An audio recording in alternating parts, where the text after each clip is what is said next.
Bonsoir. Ndashimira cyane Imana yampaye impano yo gukina filime kuko filime ni ikintu cyiza cyane umuntu ashobora kuganiriramo n'abandi aho abantu benshi bicwa n'agahinda kubera ko bataronka aho bavugira ariko filime akaba ari ahantu umuntu ashobora kugira ibintu muri wo maze akaba umuntu mubwira. Ndashimira Festival yatunze iyi festival kuko ubwa mbere twatangwa gukina tubona viziyo yiyo tujya neza tugakina kuko tubona abandi bakina ariko ubu ni dukina dufite viziyo ndende udato nk'ibitazi Vasile Chorera. Nende icyonda biteje nuko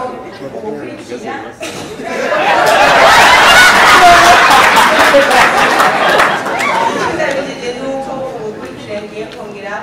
nuko tumaze iminsi tugira amakomasi atandukanye.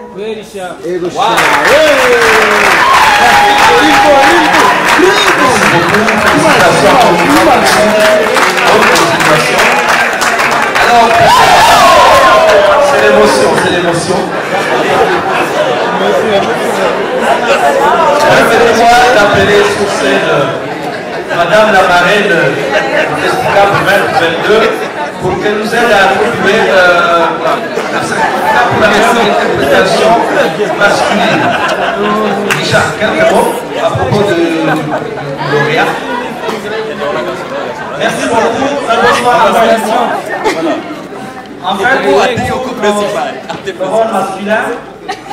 ce que je peux dire, c'est que c'est un acteur qui a bien été fidèle au texte. C'est ça qui m'arrête.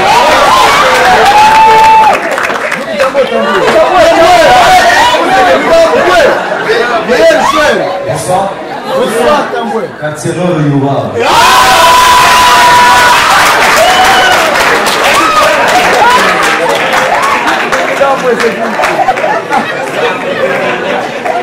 Bien. Bien. Plus l'engouement, ça promet.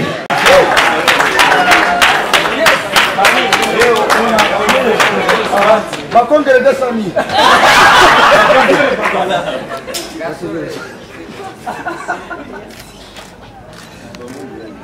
Le film remporte aussi une enveloppe de 500 000 francs.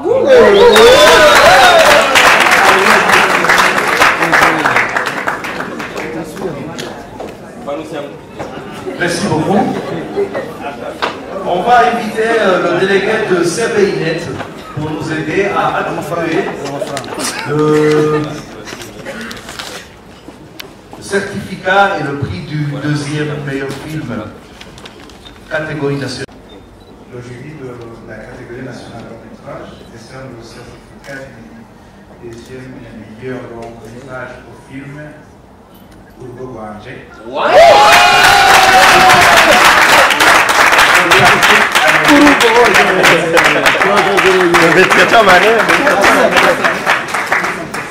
Il reçoit également une enveloppe de 700 000.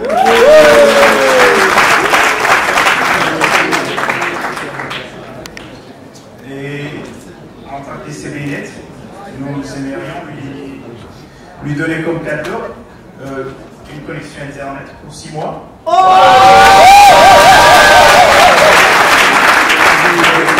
Parce que nous voulons que la technologie, les nouvelles technologies, la connexion internet soit accessible à tout le monde. Donc cette connexion, nous aimerions la mettre chez lui pour que aussi sa famille puisse exister. Alors c'est après 6 mois. Après les 6 mois, il toi tu nous approcher, on va en parler, mais on espère ne pas la recouvrir. Bonsoir tout le monde, les organisateurs, les membres du jury et aussi le président de FESTICAV. Je me suis représenté ici, Patrick Amédée Kanyamuneza, auteur-réalisateur de ce film, moi j'étais coordinateur producteur de ce projet. Bon, il y a un message que je vais vous dire pour le jeune. L'avenir appartient aux preneurs de risques, pas aux chercheurs de confort. Il faut travailler. Si tu veux, tu peux.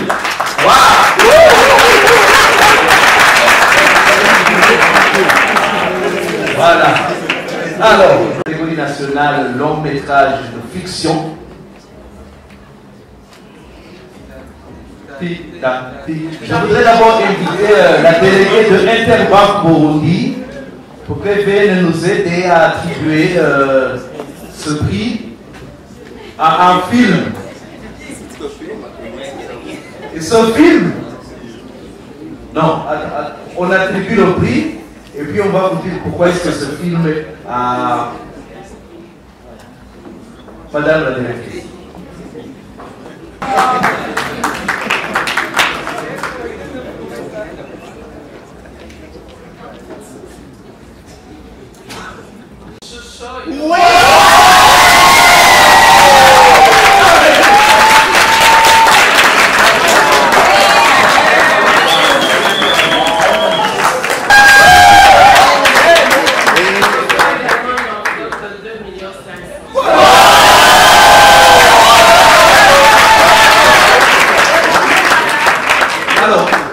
Pour ce film, je ne vais laisser personne en parler.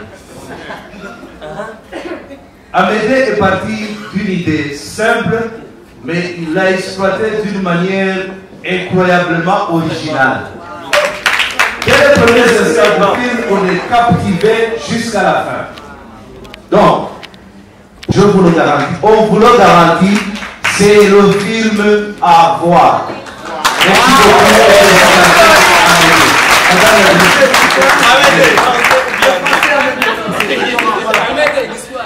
Non. Il y a une gamme très large de choses à offrir, donc les portes sont ouvertes dès demain. Wow. C'est déjà ouvert, on est ouvert le samedi. Les portes sont ouvertes, il y aura une équipe qui sera là pour vous accueillir et vous proposer. On fait le plateau de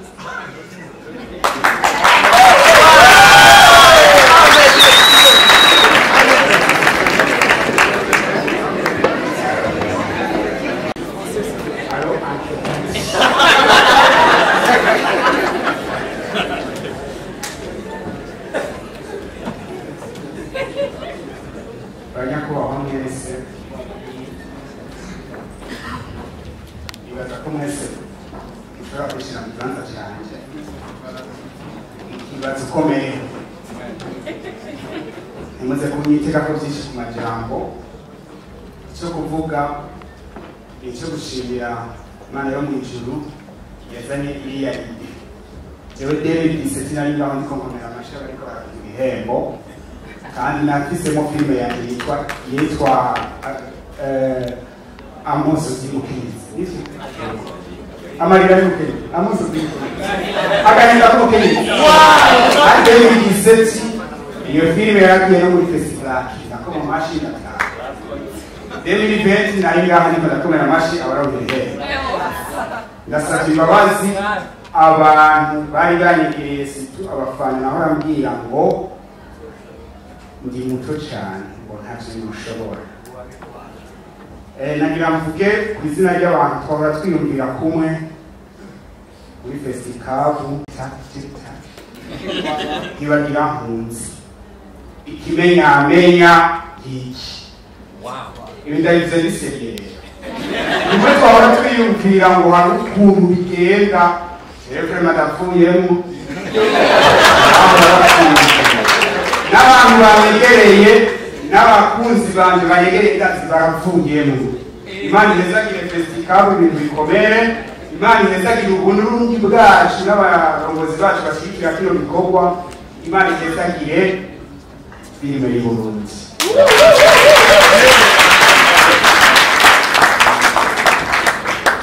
Voilà, je crois. Je voudrais à mon nom et au nom de mes collègues Charles et Olivier.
Sadness,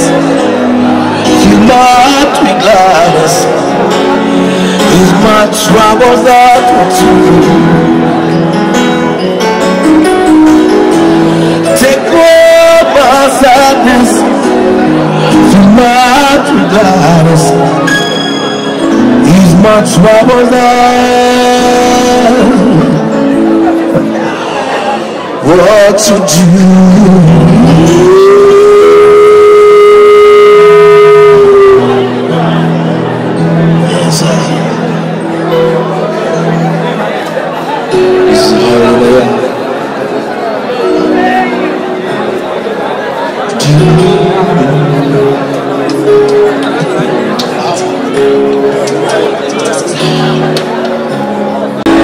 Take away my sadness, you not with gladness. Is my troubles that were take away my sadness, you not with gladness. Is my troubles that what to do?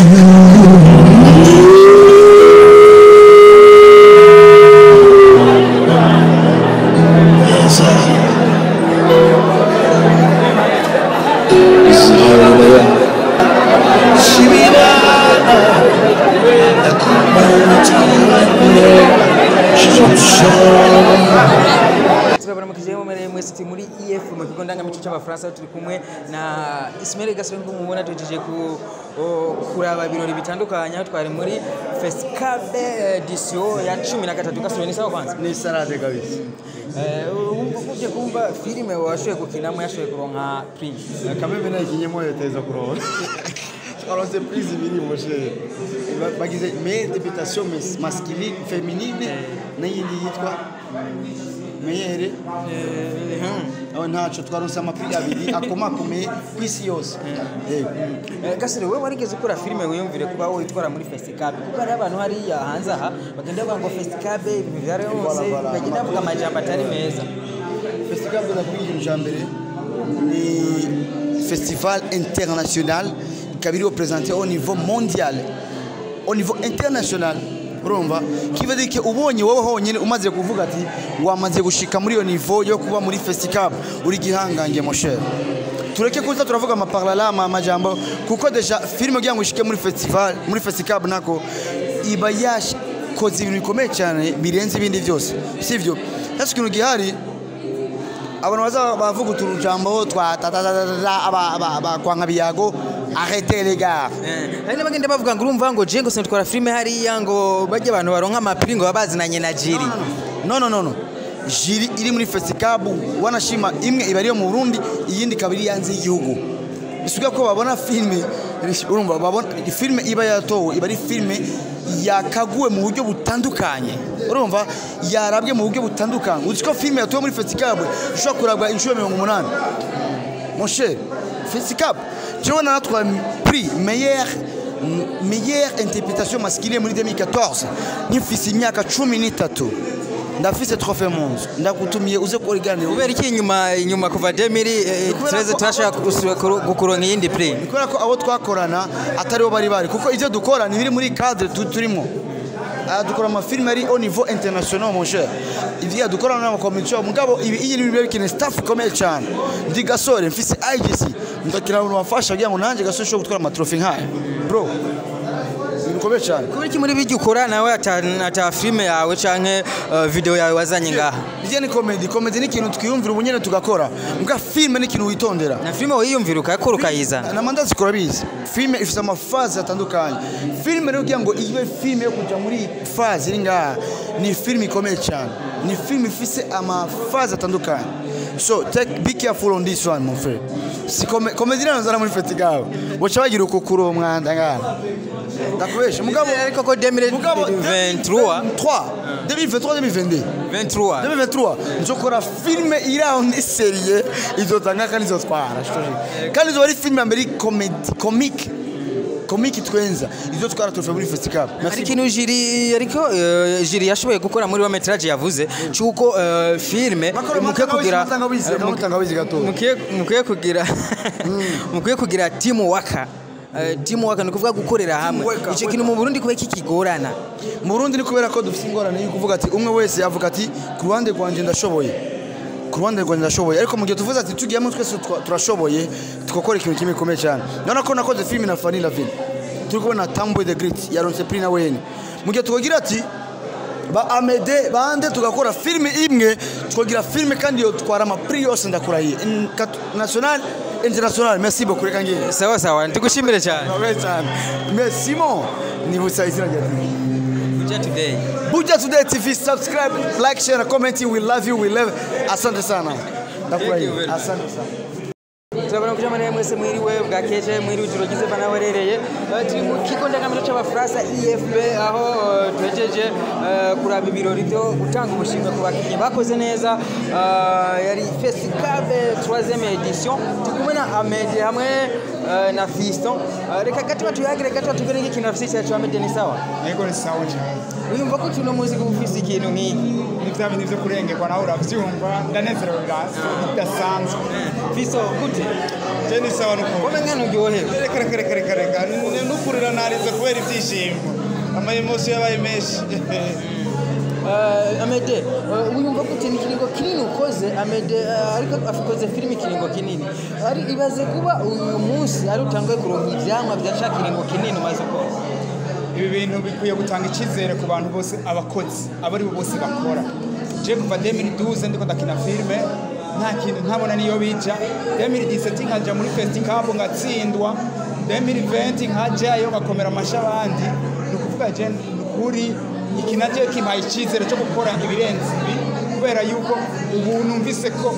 yewe na za festival za zindi zo hejuru nshobora kuzikorera nkazironka ibihembo byaho vraiment ndanezerewe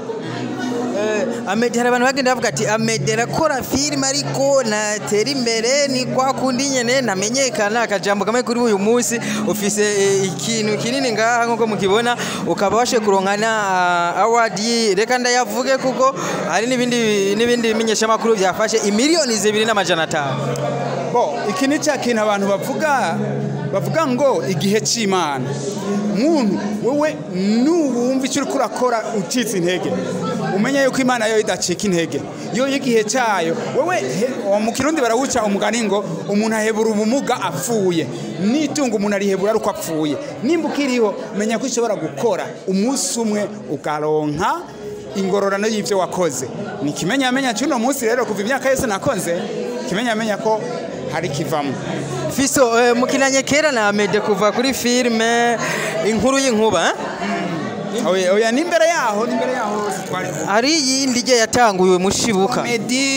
yitwa kuri rijisho rimwe mushibuka yego cyane Fiso canke giti uyumva gute kuba kijya gihe cyose kuva mutangura muri kumwe na Ahmed bo jewe kandi niyumva nuko kuva na kera twamye twirimamwe icizere yuko bizokunda rero nuno munsi tufise icyumviro yuko singaha honyene ahubwo twiteguriye ayandi mpariganwa mpuzamakungu no mu bindi bihugu uretse aho iwacu gusa. Akaje mugamwe kuri babakinyi canka basanzwe bakora amafilme bagenda banegura festival bavuga yuko ama award muronka muba muzinanye n'abajiriste. Bo abo rero urumva Jesse shora kubemeza yuko ivyo atari ivyo mu gihe batanzi neza muga nk'abantu banyegereye barazi yuko nta muntu numwe wo muri festival tuzinanye nta nuwo yewe nshoboye ko nari nta nuwo nari nshoboye kwegera kiretse nk'amanama batuma ko yonyene rero nukuvuga nabivuze hamwe kare nari imbere nukuvuga iki gihembo je ndose iki gihembo groupe ya Chirose igihembo shusho y'umuntu irose nikimenya cyuko muri festival n'ukuri batagira nkonzi. Amejeri cye mugiye kongereza kugira iyi filme yarose meilleur cameraman erekana ngaha ni yarose meilleur long métrage de fiction catégorie nationale. Wibeza ko abuze iki kugira iyi filme amwe yoja nko muri festival muri Burkina Faso kugira nayo izironke award nkuko yarose award ngaha ico noba wibaza ko vyogenda gute wibaza ko iyi filme mugihe yoja muri guhiganwa mu yandi ma festival internationale yozana award. Ego cyane birashoboka kubera technique bavuze zakoze muri no filme sinzi ko waruhari ngo vyumve ni technique nibaza ko n'abajiriste batangariye ukuntu filme itangura ikarinda ihera iryoshe kandi itarata karite kuko bavuze yuko ngo hari igihe dukora filme mu nyuma tukaruha tugatangura gushiramwo bibi kugira dukora umwanya duheze rero filme yanje kandi kagobora ngifise ugira isutiti hari kwicongereza munsi nukuvuga muri festival ko ishitseyo bazi icongereza bazovuga ati yego kabisa kandi bazokorera kuri ya histoire nikimenya muri festival iyi festival baramaze kumbwira yuko bifuza ko no baha uburenganzira bakayijana muri festival nukuvuga rero ndafite ikizere yuko ishobora gutsinda nahonye. Abashiriste bashoye kuvuga ati muze muriga gukorera hamwe mukora ibintu bizima ibintu bikwiye ni mugiha ku kantu mu Burundi umenga karacarimwe agahaze wibaza yuko bigiye kugenda gute kugira mu gihe mwokora mukorere hamwe umwe wese akora icyo ashoboye umuhinga wese mwica ashoboye. Twebwe iwacu suko mbo ntituragera kuri rujya gugwereko rw'abazungu usanga kamwe kose gafise wako ahubwo twe twaragerageje kwanza nk'amahoro warabonye kwanza mu bakinyi muri iyi filime ishusho y'umuntu harimo abakinyi batandukanye ba Faxine Fanny barimwo hanyuma kubakoze production naho nyene baratandukanye iyi filime yakoze witwa X-Ray ariko tuvuga ko witwa X-Ray ari we yayikoze mugabo sonye urabona ko yakoze ubundi sivyo kwandika ko gusa X-Ray arahamagara n'abandi bakamufasha nukuvuga rero twe turiko turagerageza mugani turagera ku rwego hejuru tugiye gukora urabona kugira tugere hari hose harenze festival nuko dutegeza kushiramwe ayo manorme yose tukayongereza abashoboye tukabazana bagakora tugiye gukora cyane kugira tuvyongereze. Fiso hari udusaku twishu usanga tugenda tuboneka muri filime ndundi munakana nakani bumvikana wibeza ko haguye gukorwa iki kugira utwo dusaku tuveho dutera imbere nkuko Nigeria Amerika ubuhindi batembere muri filime. Abanyarusaku nusakeshe nakizo usanga arabanebwe mu gihe umunebwe ubufise umwanya wo kuvuga ariko iyo ufise akazi kenshi nta mwanya wo kuvuga uronka je nibaza yuko ikintu cyokorwa nuko borondera ibikorwa dugakora cyane tukagwiza ibikorwa byinshi hama ivy'urusaku vyo cyo usanga twanavyibagiye tukibanda kuri ivyo bikorwa byacu. Amede akajambo kamwe kuri baba fans banyu basanzwe bakurikirana bagende bakurikirana za nsaku mu gihe bataba bazi neza izo nsaku vy'ukuri zimeze gute. Kwanza abafana bacu mwubahwe abafana ba filime ishusho y'umuntu inzinzi yanyu ngiye mwayibonye hanyuma bajye bagenda bavuga utujambo nukuri mubireke kubera hari n'igihe abafana bavuga utujambo twebwe aba artiste tutaturimo ugasanga bariko bavuga ngo Fisto na Amede ngo barankana kumbe twe nitwankana rero nukuri abafana bacu ntimuje kutujambo ahubwo mukora muguma mu promotinga filime ishusho y'umuntu mu promotinga filime y'u Burundi abarundi bariko barakora ni benshi si filime ishusho y'umuntu gusa murabizi mwabonye mu munyengozi ya Rosi Gihembo bige ni cerekana ko mu Burundi turiko turakora rero abafana ntimusamazwe n'utujambo mudufashe ku promotinga mudufashe nyene kuzamura filime y'u Burundi birashoboka uno munsi cyaba ikimenya ko bishoboka. Amede Fisto ndabashimire cyane nzego tuzosubira 2023 mufise iyindi award nkiyi. Merci beaucoup tuzabikora. Imani tujye imbere irabikora. hari umuntu ngomba gushimira imbere ko nshimira abandi bose Veniste Niyongabo niwe atumye aka gahembo tukaronka kubera ko kuyikora iyi filime yabigizemo uruhara rukomeye cyane rero ndamushimiye yaraduhanuye impanuro nziza kandi nyinshi aratwubwira ingene we yagiye turaronka ubushimwe natwe twibaza yuko ku mavuta yiwe ariyo ntango ya mbere ahereye kuri twebwe agomba kudugara ku mavuta yiwe natwe turonka ubushimwe mpuzamakungu nshimira n'abafana badusengeye bavuze bati turagomba yuko igihembo gitaha iwacu kandi Imana ibahezagire. Ameda kanu usaba mumbabarire ni uyabizanye akajambo usaba abandi bantu bafite ubushobozi bwo kuba bofata abandi bantu nkuko Venus yashiye kubashigikira kuko bandazi barahari bashoboye bafite uburyo bishoboje gusumba mwebwe mwanuko mukora ibi bintu akajambo kamwe kuri kandi naho hobone kuwundi bafata mu mugongo nta kabi ego cyane kuvyukura barundi barakunda kuvuga ngo ndera gakura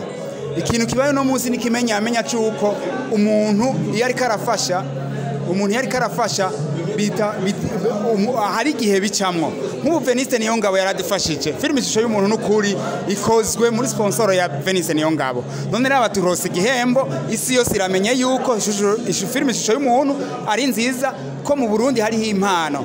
siwe wenyene nyuma yiwe haraje ubundi mu boss wa YouTube channel yitwa Inua Cinema nawe ari karadufasha dushobora nawe nyene yakunze no filime ahubwo niwe yatangiye kuyiha award aduha akazi tubandanya filime ishusho y'umuntu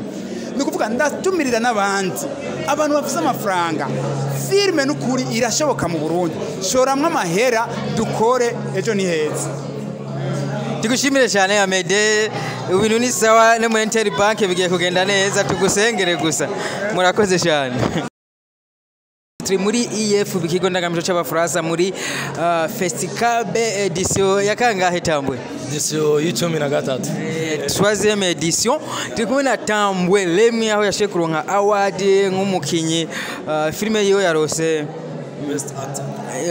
yarose best actor cyo novuga meilleure interpretation masculine Tambwe uyumva gute kuba filime yawe yashoboye kuronka filime yawe yashoboye kuronka award icyambere na mbere vraiment ni surprise ikomeye kubwanje kubera ni gwa mbere je ninje muri Festival nyuma ncandonga iyi award ni kuvuga sinari navyiteguye kabisa namba nzoja kuronka iyi meilleur acteur Tambwe hari abantu bahora bavuga ati ibijyantu vya Leonce ibiki nibiki akamubatera nakaye kuri bo kuko iki ni kintu cyagikwiye guhuriramo abakinyi bose muri rusanga abakinyi ba filime ndundi kuko sinandundi gusa ko kiri international. Okay, icyambere na mbere vraiment ari abacteurs benshi bavuga ko ntibashobora kwinjira muri Festival kubera bazi ko mu bintu ya Festival ari wamanyanga nanje kuva muri edition y'10 naranse kabisa kuinjira muri Festival kubera ayo majambo ariko ubu rero ndabona ko ni ibintu bimeze neza kandi ni ibintu biri bien organisé vraiment je suis surpris avec les Festival vraiment ndashobora kubwira gusa aba cinéaste bose bo mu quartier yo mu Nord kubera icyambere je ngunda kuvuga Nord yubawe kubera muri quartier Nord ari abacteurs benshi aba producteurs aba meilleure actrice vraiment ni ikintu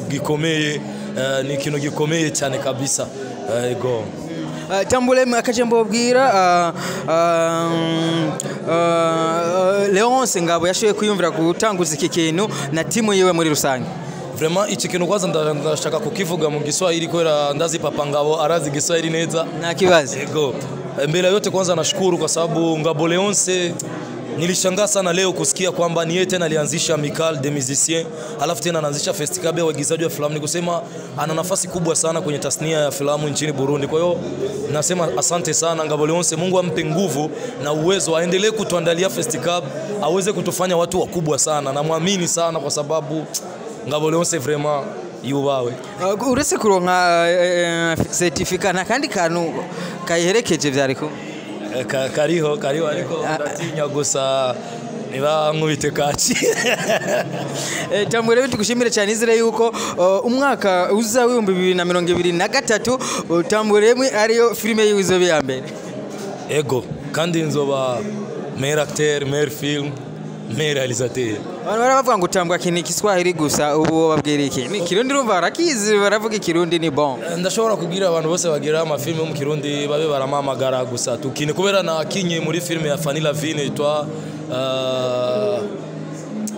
namaze kwibage Au-delà des orages ni je nari mu acteur principal urumva ko ndashobora gukina filme yose mu Kirundi cyangwa mu ndimi yose gusa ni kwandika script bica bigenda neza nuko ego Tamwe ndagushimire cyane. Merci vraiment merci ndashima. Ndaseko baramutse kumwe na Deo kuva mu ntara ya Ngozi aho yashoye kuronka certificate kandi iri kumwe n'akantu Deo uyumva gute muri no mwanya? Bo je kabisa muri mwanya nagize umunezero udasanzwe ndanezewe sana ko ndavye uburyo nahamagawe ntari navyiteguriye ko filme yanje yabaye mu zatsinze ngaha muri festival byampimbaye cyane gose gushika no munyenezero acanyuzuye. Hari abakinyi b'amareresi ba filme ndundi basanzwe usanga ari tujambo twari twiza agenda bavuga kuri festival akajambo kabo kuri bo. Bo jewe nibaza ko abarundi basanzwe bafise amajambo biyumvira ku muri festival ko bitameze neza bora bakaroro kuri jewe Deo naje mvingozi n'abantu benshi bavuye mu bindi bihugu abanyabujumbura ariko nashoye kuronka agashimwe bampaye igihembo cha filme yabaye nziza ya gatatu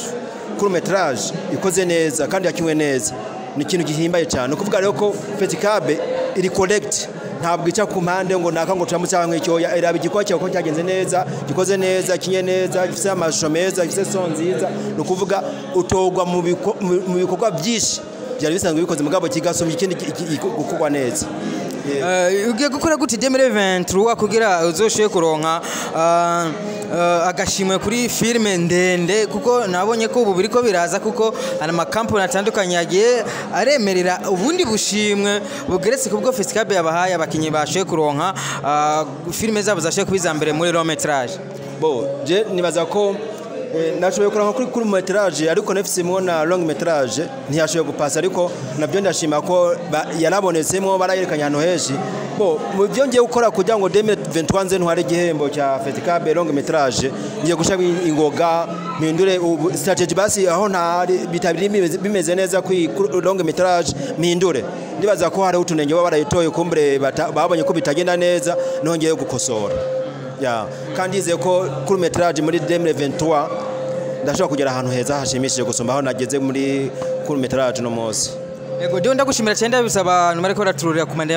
barurira filme zawe kuri Irondo TV Inkingi TV inkingi je vraiment ndashimira cyane abantu badukurikiranye ku Nkingi TV hama haca amaseri haca long metrage ni kuri metrage nihiri abatasobanukiwe neza yari yasha kugenda kwiraba yitwa igihemu ni gihemu umuhungu n'umukobwa bakundana ariko batazi ko bavukana no kuvuga ko nyina w'umuhungu amaze gutuma umukobwa muhira ko gatumba hama umuhungu bahura nawo umukobwa muri ville barateretana baratwarana no kuvuga ko filme ivuga ko ushaka guta umwana cyangwa mugahemurakiranira mugabo ugasanga consequence ibaye kuri mwebwe abavye mwabikoze. Ndabasaba vraiment kubanda bakurikirana ibikorwa by'Inkingi TV barabe ubwiza bwabyo ndazi bazosanga byinshi bishimishije birimo n'impanuro. Ndagushimire cyane. Murakoze cyane.